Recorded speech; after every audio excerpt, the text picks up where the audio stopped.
now we will take the third part. In this third part, how we are going to check the simulation process one. So how we verify the waveform, functional verification model one.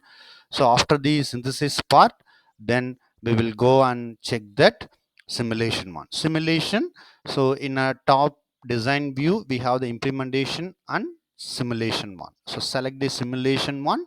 So in this simulation, here we have the simulation one. So this is the main file, that is the top module, that's under gate, then data flow module. So now we want to simulate functional verification. So this functional verification or the simulation process can be done in a two way. One is the, we can use the isimulator and give the input in the waveform window. Otherwise we can write the test bench code and we can take that one. Here test bench also automatically we can create the test bench one. So how we can create that one, so that model we can take here. I will show that one. So this is the simulation one. So right click one, add new source. Then in this new source model we can select the VHDL test bench. Then previous one we selected the VHDL module. Now we select the test bench one. Then what is the test bench name? You can give the undergate underscore PB. That is my test bench name. Then it's also in the same project location, demo project one. Then so now we can select the associate main file, that is undergate. Already we have the undergate entity one, so that entity name shown here. So if have multiple entity in a structural model, we have the multiple entity one. At the time we select the top level entity one. So that things here only the one entity in our program, so we select that one entity, that's the undergate option. Then this is the finish one. So once the entity process is over, then undergate underscore tb.vht file is generated. So this is our test bench file automatically generate. You have, we see this one entity tb is entity one, then entity tb, the component is nothing but your main program component entity comes here. Then signal name a, b are the input one, so we select the a and b are the initial values equal to 0 0. Then y is the output. Then here constant clock period, so here you remove this one, you can name it as this arrow mark. We have to remove this one. Clock period is time is at 10 nanosecond. Then this is a test bench unit under the test module, that is a port map. Your main entity is undergate one, so that's undergate port map a. This a will be mapped to a, b is mapped to b, c is, y is mapped to y. Now the clock process, again we can take the we remove this one, this left and uh, right symbol. Then clock process, your clock period, initially we can take the clock equal to 0. So that is a clock option. Then clock wait for uh, 0. It's in our project there is no clock signal, so no need to take this one, or we can delete this one. Then here we can write the code. So this is the clock period is the uh, this is a clock period. So here we write the simulate value. So what is our input? A.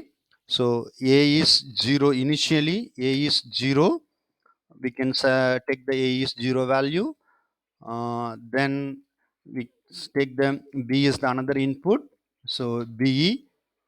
Then b is also 0 initial state. We can take the whole reset for 100 nanosecond value. This is a and b values are 0 1. Then after that I can give that a value is equal to combinations, a different combination I can give that one.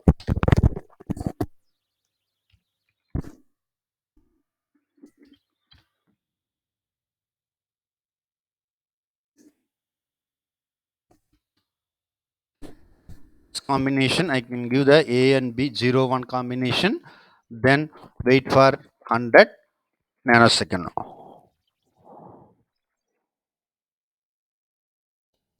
Next option, I take the 1 0 option. I can go with another, that's a 1 0 option. 1 0 option 100 nanosecond. Then third option, that is a 1 1 option. That is a 1 1 option 100 nanosecond, or and up to last till the simulation end. So I can use this one. So now this program is, I put the stimulus process one. So what are the input combination, all the possible combination test vectors we can give here. So there is an example for a initial 0 0, then 0 1, then after that 1 0, then 1 1. The 1 1 value will be retained the end of the simulation one. Or again we can go within the process. If you want to continue this one, you can remove this wait, and we can put their wait for 100 nanosecond one, wait for 100 nanosecond one. So automatically the process will be repeated. So now I have to check whether the code is correct or not. For this one, I can select this top entity TB module and simulator simulation. Here you see this is a simulation. Then it is a behavioral check syntax. Double click this one. Then behavioral check syntax option. Behavioral check syntax is completed successfully. So now there is no error in my TB1. So I put all the values. Now the second option, I take the simulate behavioral model. So simulate behavioral model, I double click or right click the run option, so that we have the option run option. Now it's running one, so that's why it's a disabled one. So I go with that one.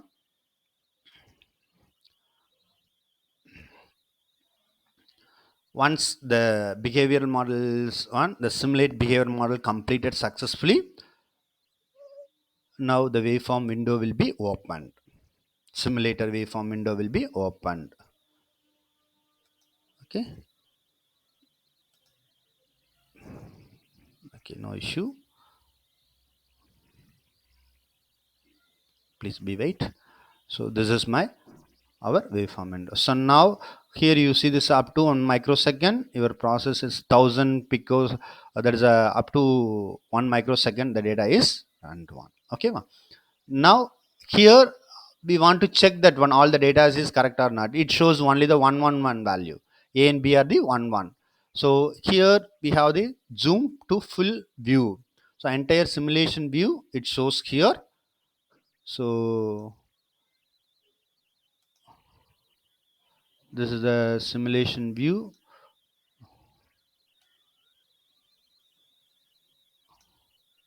Wait just a minute. So again I run this option,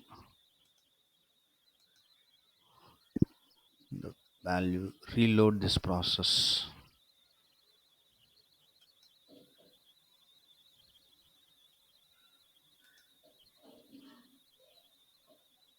Just a minute. Yes. Now we can see this one. There is an option. This is the cursor. Here we move the cursor. That is a 0 0. Output is 0. Then 0 1. Output is 0. Then 1 0. Output is 0. Here you see this value. Current value will be shown here. Then we can check. That is a 1 1. Your output is 1. So that is the waveform output. So we verify that all the input values are given. So the next one, so one more option here. This is a single bit, there is no issue. This is a binary value. Suppose if we have the multiple bits one, 8 bit or 32 bit one, so that time the 1110, the binary values are it's very tedious to check that process one. So for that one we can select this object name, and here that's a radix. So here we have the option, that's a radix option. Just a minute, the radix option will be enabled. So here now it's a single bit, so there is no one. So we next to I will show the radix option. Once if you select the radix option, then it hexadecimal value, then you can select the hexadecimal, the results will be shown as a hexadecimal format. So that is a thing, we can take that one. So suppose if you want to change the color of your output value, then you can go with your signal color. For example, I will select the output as this one. So this is the thing. So this is a waveform. So now I want to save this waveform, I want to export this waveform. So go with the print option. Then in a print option we have the whether it's a landscape or one. So signal name and every point and page, cursor and marker, everything select. So whether you export as a portrait or landscape, then you can go with that option. Then okay. So already I installed Microsoft Excel document writer, so we can select this option, then save it. So your file is saved as a .xps file format. So you can save the file on any location, you can save it. Then later part we can convert this .xps format into the PDF format or the JPEG format, and we can take the printout or we can view the output. That is the value. So this is a window. So I can exit. Yes, you want to do you want to save changes to make the default? No. So this is what. So this is the test bench file. So I want to see what are the files in my project. It is very simple. Here we have the start design option, the file option. You see this one, that's a two file. That is a one is experiment1.vht, second one is undergate underscore tb is a vht file. So that two files are available. Suppose I want to see that experiment file, click this one, then the file is shown. So suppose if you want to make any changes of this one, so it's possible. So that is a design part. Here we have this one.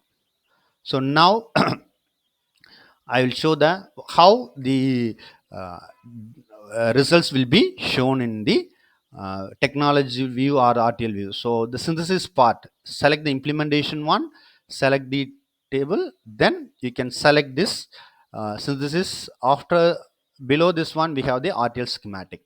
So either you can run option or double click. So now the RTL or tech viewer startup mode will be shown here. Then you can select the start with the explorer wizard, then you can go with this option. Okay, here you have the top entity available elements, this undergate. So that's your entity name will be available here. Then you can select that add option, then undergate entity will be here, then create the schematic. So create the schematic.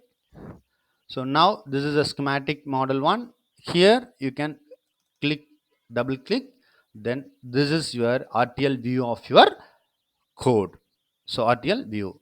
So this RTL view. So this undergate is your entity name. Inside that one we have the entity one. So your output is a Y. Then here you see this input A and B value. So this will be connected internally. Input 1 and input 0. Then output is this gate is a Y1 gate. Your output is O. Then that will be connected to. This is the signal names.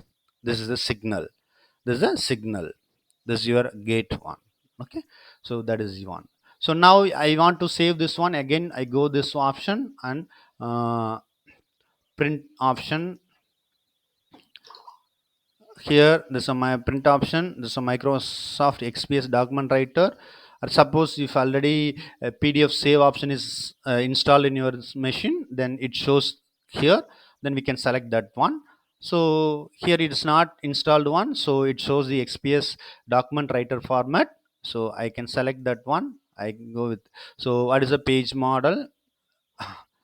That is a page size, landscape or portrait. We can go with that option. So then landscape, or I can go with your portrait. So whatever thing we need, we can then okay. Then again the file will be saved in the location, and after that we can change. So this is your RTL view. then I want to check the what is the technology, that's a LUT based model one. So this is the technology schematic. So right click the double click, then start the explorer wizard, again navigate, select the top entity, create model. So now we will, here you can have the zoom to full view, zoom to fit box. So zoom to fill. So this is my technology one. So based on my uh, APJ device, then we take the some LUTs model one. So this is a single AND gate one, so it uses only one LUT one. So that LUT is a LUT2. It gets the input, the input will be connected to the input buffer, output is connected to the output buffer, then output will be available here. So there's one. Suppose we have the complex design or more designs, there are more LEDs are used and more functional modules are connected here, then that we will see that one. So that is the process. So again, if you want to save this one, then again you can go with the option print option. In print option, that is you select the printer name, that is a XPS document writer is a default one. You can select it and you can save it. Then later part, you can convert this XPS document to the PDF or the JPG, and you can view that results. So that is the model we have, take that one. So this is the option. So in a result or the output, what we have to take that one, your simulation waveform, functional verification one, RTL and schematic, it checks that how the RTL is the design is look like in the RTL model. Then schematic, that's technology schematic, it shows that how many LUTs are used, how the LUTs are interconnected one. So what are the input buffers and what are the output buffers, everything will be shown, interconnections. So that is the thing. So then third another one, that is your simulation, design simulation, that is a summary. In summary, it shows the what are the available and what are the how many things are used in your design, whether it's a slice register, LUTs in iOS. If you go with your implementation, it shows all the things. Suppose if you staff only the synthesis part, it shows only the basic things in our design. So that is the things. Okay, thank you. That is the process how we use the Xilinx ISE.